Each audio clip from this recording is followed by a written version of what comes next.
Okay, hi guys. I realised I haven't done a poetry reading in a while, so I thought today I'm not feeling particularly great.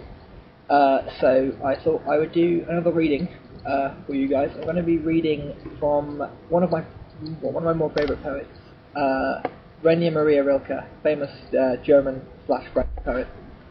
Um, and yeah, I'm going to be reading from the Duino Elegies, which there are 10. I'm going to be reading the first one, and I hope you enjoy it. It's a really great kind of existential, what does life mean kind of set of poems. So I hope you enjoy. If I cried out, who will hear me up there among the angelic orders? And suppose one suddenly took me to his heart, I would shrivel.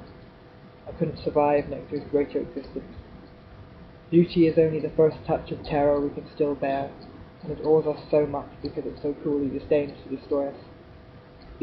Every single angel is terrible, and since that's the case, I choke back my own dark bird call, my sobbing. Oh, who can we turn to in this need? Not angels, not people. And the cunning animals realize at once that we aren't especially at home in the deciphered world. What's left?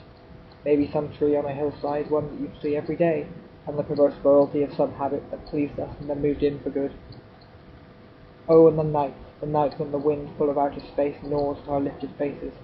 She'd wait for anyone, that much desired, mildly disappointing lady, whom the lone heart has to encounter with so much effort. Is it easier for lovers? Ah, they only manage by being together, to conceal each other's fate. You still don't know? Throw armfuls of emptiness out to the spaces that we breathe. Maybe the birds will sense the expanded air, flying more fervently. Sure, spring depended on you. Many stars lined up, hoping you'd notice. A wave rose towards you out of the past, or a violin offered itself as you passed an open window. These were instructions, your mission. But could you perform it? Weren't you always distracted, waiting for something as if all this was announcing a lover's arrival? Why could you keep her? As long as those huge strange thoughts are coming and going and staying the night.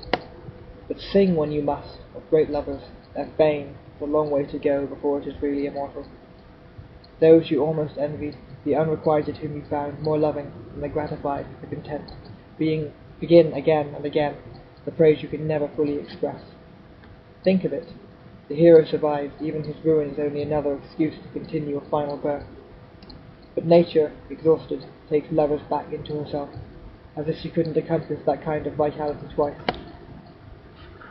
Have you thought if Gaspara Stampa hard enough, dwelt on her, so that a girl whose lover has disappeared can feel from that tremendous example of love? Make me like her. Shouldn't those ancient sufferings of ours finally start to bear fruit?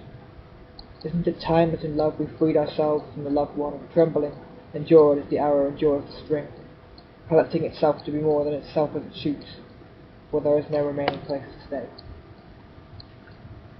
Voices, voices, listen my heart as only the saints have listened for a gigantic call to lift them right off the ground, as they go on kneeling, impossible beings taking no notice. That's how completely they listened. Not that you could bear hearing God's voice, oh no, but listening to that soft blowing, that endless report that grows out of silence, rustles toward you, from those who died young when you went into churches in Naples and Rome. Didn't their fates touch you gently, or else an inscription stirred you deeply like that tablet in Santa Maria Formosa not long ago? What do they want of me? I must softly erase my own slight sense of injustice, for it sometimes slows down their spirit's pure movements. Of course it is odd to live no more on the earth, to abandon customs you've just begun to get used to, not to give meaning to roses and other such promising things in terms of human future, to be held no more by hands that can never relax, for fear they will drop you, and even to put your name to one side, like a broken toy. Strange to wish wishes no longer occur. Strange to see that seemed to belong together, floating in every direction. It's very hard to be dead, and you try to make up for lost time, till you start to get whiffs of eternity. But the living are wrong in the sharp distinctions they make. Angels, it seems, don't always know if they're moving among the living or the dead. The drift of eternity drags all the ages of man through both of those spheres, and its sound rises over them both. Those who have died young finally need us no longer. We can be weaned from things of this world as gently as a child outgrows its mother's breast. But we who have need of these huge mysteries, we who can sometimes draw up from wellsprings of sadness, rejoicing and progress, how could we exist without them? Is the old tale pointless that tells how music began in the midst of the mourning for Linos, piercing the arid numbness in the nuns' face, where an almost godlike youth has suddenly stopped existing, made emptiness vibrate in ways that thrill us, comfort us, help us now? I hope you enjoyed that.